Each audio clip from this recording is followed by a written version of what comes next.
آپ کو بتائیں مظفر گڑھ کے سرکاری ہسپتالوں میں سہولیات کا شدید فقدان 4 ماہ کے دوران 8 سی او ہیلتھ تبدیل ہونے سے معاملات متاثر ہو گئے۔ ہسپتال میں پناہ گاہ ڈسٹرکٹ ہیڈ کوارٹر ہسپتال کی اپ گریڈیشن نہ ہو سکی۔ انتظامیہ کی غفلت سے ادویات بھی نایاب ہو گئیں۔ انتظامیہ کی غفلت کے حوالے سے مزید جانیں گے عامر ڈوگر سے۔ جی آگاہ کیجیے گا۔ جی بالکل، ڈسٹرکٹ ہیڈ کوارٹر ہسپتال مظفر گڑھ میں اس وقت ہم موجود ہیں۔ ہسپتال میں مریضوں کو اور ان کے لواحقین کو خاصی مشکلات کا سامنا کرنا پڑ رہا ہے، کیونکہ گزشتہ سال جو پناہ گاہ یہاں پر بنائی گئی تھی مریضوں کے لواحقین کے لیے، وہ مکمل طور پر اس کو جو ہے وہ بند کر دیا گیا اور دور دراز سے آنے والے مریضوں کے لواحقین کو مشکلات کا سامنا کرنا پڑ رہا ہے۔ اس کے علاوہ مختلف ادویات کی بھی شارٹیج ہے۔ شہریوں سے ہی اس حوالے سے جانتے ہیں کیا صورتحال ہے جی ہاسپٹل کی، کیا کہتے ہیں؟ صورتحال سر یہ ہے کہ پہلے بھی ادھر آنا پڑتا ہے اور لائن بہت لمبی ہوتی ہے، مشکلات کا سامنا کرنا پڑتا ہے، اور ادویات بھی ہیں نا وہ بھی کیا نام ہے بہت مشکل سے ملتی ہیں۔ اور ادھر گزشتہ سالوں میں بنائی تھی پناہ گاہ، تو وہ ادھر جو لواحقین آتے ہیں ان کے لیے بہت فائدہ ہوتی تھی، لیکن اب وہ ختم کر دی گئی ہیں، جس کے لیے بہت پریشانی کا سامنا کرنا پڑتا ہے۔ اچھا، سی او ہیلتھ اور ایم ایس جو ہسپتال کے ہیں وہ بار بار تبدیل ہو رہے ہیں۔ گزشتہ 8 ماہ میں تقریباً 8 کے قریب ہی افسران تبدیل ہو چکے ہیں۔ اس سے کیا معاملات فرق پڑ رہا ہے اور شہریوں کو کیا مشکلات ہیں؟ سر وہ جو بھی چینج ہو رہے ہیں، لیکن معاملات تو شہریوں کے لیے بہت ہی مشکل ہیں، کیونکہ حال تو وہی ہے، بے شک چاہے ایم ایس چینج ہو رہا ہے جو بھی چینج ہو رہے ہیں، حال تو بالکل وہی ہے، اور ان کو شہریوں کو پریشانیوں کا سامنا کرنا پڑتا ہے۔ جی بالکل، شہریوں کو مشکلات کا سامنا کرنا پڑ رہا ہے۔ بیسیکلی شہریوں کا اور مریضوں کے لواحقین کا مطالبہ یہی ہے کہ ایک تو پناہ گاہ کو فوری طور پر بحال کیا جائے تاکہ دور دراز سے آنے والے مریضوں کے ادویات کی خریداری کے لیے ٹینڈرز جاری کر دیے گئے ہیں۔ ادویات کی قلت کے حوالے سے مزید جانتے ہیں بلال نیازی سے۔ جی بلال، آگاہ کیجیے گا۔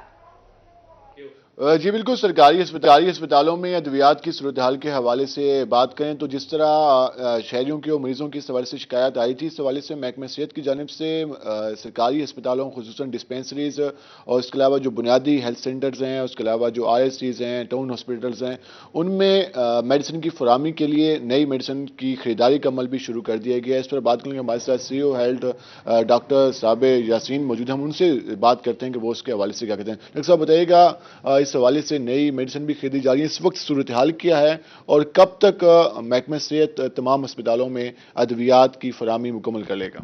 بسم اللہ الرحمن الرحیم۔ ادویات کے سلسلے میں آپ کو یاد کرتا چلوں، ضلع ملتان کے T H Q, D H Qs, R S Cs اور بی آئی یو میں ہماری جو اسینشیل میڈیسن، جس کا ہم اسٹینڈرڈ میڈیکل لسٹ جو میڈیسن ہماری شامل ہیں، وہ تقریباً 95 سے 98% تک موجود ہیں، اور تمام مریضوں کو او پی ڈی میں اور ایمرجنسی میں اور انڈور میں دی جا رہی ہیں۔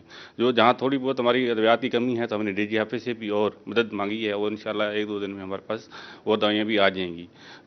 ادویات کی خریداری کے ضمن میں عرض یہ ہے کہ ہمارے فیز 1 میں تقریباً 137 ادویات ہماری فائنل ہوئی ہیں، جن کے ہم نے پرچیز آرڈر دے دی ہیں، اور اللہ نے چاہا تو انشاءاللہ جلدی ہمارا جو ٹیپولیٹڈ ٹائم ہوتا ہے 45 دن کا، اس کے اندر ان کی سپلائی شروع ہو جائے گی، اور جو دوائیات باقی ہیں اس کے لیے ہم دوبارہ گورنمنٹ کی ہدایت کے مطابق ری ٹینڈر میں جا رہے ہیں، وہ بھی 2-3 مہینے میں فائنل ہو جائیں گی۔ جی بالکل، اس وجہ سے ہیلتھ کا یہ کہنا ہے کہ جو آؤٹ ڈور وارڈ ہے، انڈور ہے اور ایمرجنسی میں جو بنیادی ادویات ہیں ان کی فراہمی کا سلسلہ جاری ہے، اور جو 137 کے قریب مزید ادویات پرچیز۔ ہسپتال میں سہولیات کی عدم فراہمی، ایکس رے مشین اور C B C test system غیر فعال، بنیادی مرکز صحت میں آئے شہریوں کو پریشانی کا سامنا۔ شہریوں کو مزید کن مشکلات کا سامنا ہے، جانیں گے شکیل سلطان سے۔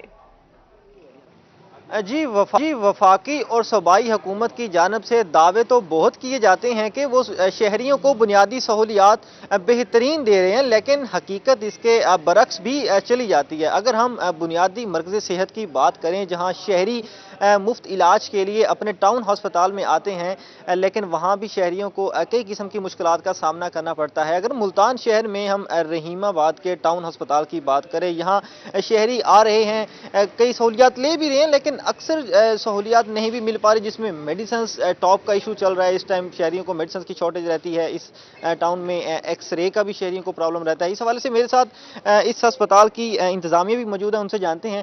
آپ بتائیے کہ کون کون سی چیزیں یہاں پہ فنکشنل ہیں اور کون کون سے مسائل ہیں جو شہریوں کو پیش آتے ہیں یہاں پہ؟ کافی چیزیں جو میجر ہیں وہ سموتھلی فنکشن کر رہی ہیں۔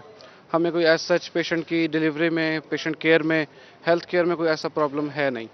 جو پرابلم تھوڑے بہت فیس کرنے پڑتے ہیں وہ ہے ڈیمانڈ ہم ایشو کرتے ہیں، کیونکہ آپ کو بھی پتہ ہے جس صوبے میں حکومت ہی پولیٹیکلی انسٹیبل ہو تو اس صوبے کی بجٹ کا کیا حال ہوگا، ٹھیک ہے؟ تو جو ارباب اختیار لوگ ہیں ان کو ہم ڈیمانڈ لکھتے ہیں۔ جو سب سے بڑا یہاں کا پرابلم ہے وہ ایکس رے مشین ہے، اس کی انسٹالیشن اگر ہو جائے تو پیشنٹ کو یہاں سے نشتر